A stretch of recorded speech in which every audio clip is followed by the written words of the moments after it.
There's something to be said for taking risks, especially risks in God. Psalm 68, 7 through 8, talks about Israel as they left Egypt after the captivity. And that particular psalm says they go through a wasteland, a desert wasteland. And God says, I'm taking you to a place that you've never been before. And it's a dry place. But then that passage goes on to say how God provided rain in that wasteland. It was because they're willing to be led by God and be delivered by God. Now, many of them, as you know the story, wanted to go back to Egypt. Going back to where we came from when it's not where God wants us is probably the worst place to be. And even if it's a dry place that we're going through on our way to where God wants us to be, I believe his word to us would be, he'll provide rain.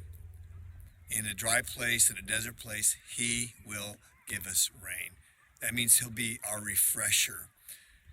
But he wants us to go on to where he wants us to be, not to stay where we're at. And some of you are hesitating to moving on with God. Go ahead and take a step forward and then the next step, and you'll find out he will give you rain in that wasteland. Where he wants you to be is far better than where you are right now. Don't hesitate. Take that first step. Press on.